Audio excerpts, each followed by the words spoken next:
Public exam வரையும் பயப்படுறீங்களா? பயப்படாதீங்க. நாளா மோட்டிவேஷன் சொல்றேன், நீங்க கேட்காதீங்க. இந்த வீடியோ கடைசியில பாருங்க, உங்களுக்கே புரியும். நான் ஸ்ட்ரகிள் பண்ணுவேன் ரன் பண்றதுக்கெல்லாம். ஆனா நான் அந்த 10 கிலோமீட்டர்ஸ் ரன்னிங் பிரிட்ஜ்ல பண்ண நிறைய பேர் அதை பார்த்திருப்பீங்க. ஜிடி நாயுடு பிரிட்ஜ்ல ரன் பண்ணது. அது என்னால பண்ணவே முடியாது. ஜஸ்ட் நான் 100 மீட்டர் கூட நான் ஓடி கம்ப்ளீட் பண்ணதே இல்லை இது வரைக்கும். எந்த அத்லெட்லயும் நான் இல்லை. ஆனா நான் எப்படி கம்ப்ளீட் பண்ணேன்னா, 1 வீக் ஃபுல்லுமே நான் காலேஜ் ஃபுல்லுமே ப்ராக்டிஸ் பண்ணேன். எப்படி சொல்றது, 4 மணிக்கு எழுந்திருவேன். காலையில யாருமே இருக்க மாட்டாங்க ஸ்மார்ட் சிட்டில. நான் மட்டும் தனியா ஒர்க் அவுட் பண்ணிருப்பேன். நிறைய பேர் வீடியோஸ் எல்லாம் பாத்திருப்பீங்க. இதே மாதிரிதான் எக்ஸாம்லயும் பிராக்டிஸ் இல்லாம எதுவுமே பண்ண முடியாது. நீங்க கடைசி நேரத்துல அந்த 3 ஹவர்ஸ்ல புக் ஓபன் பண்ணி என்னதான் முக்கி படிச்சாலும் உங்களால பாஸ் பண்ண முடியாது.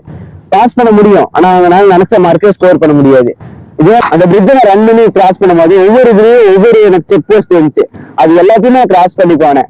அது எப்படின்னா ஒவ்வொரு இது 500 மீட்டர்னு போட்டுருக்கேன். அந்த மாதிரி தான் கிராஸ் பண்ணி போனேன். இதே மாதிரிதான் உங்க லைஃப்லயும் நீங்க எக்ஸாமுக்கு quarterly, mid term, second mid term, revision, அதுக்கப்புறம் ஆஃப் இயர்லி, அந்த மாதிரி நிறைய எக்ஸாம்ஸ் வரும். நீங்க அது எல்லாத்தையும் கிராஸ் பண்ணி போயிட்டீங்கன்னா ஸ்ட்ரகுள் இல்லாமல் அவங்க பப்ளிக் எக்ஸாமில் ஈஸியாகவே பாஸ் பண்ணிட்டு போயிடலாம். நான் படிக்க ஸ்டார்ட் பண்ணிவிட்டு நீங்களும் ஸ்டார்ட் பண்ணிடுங்க. ஓகே, மறக்காம நம்ம சேனலை ஃபாலோ பண்ணிக்கோங்க. திரும்பவும் சொல்கிற friends, practice makes you strong.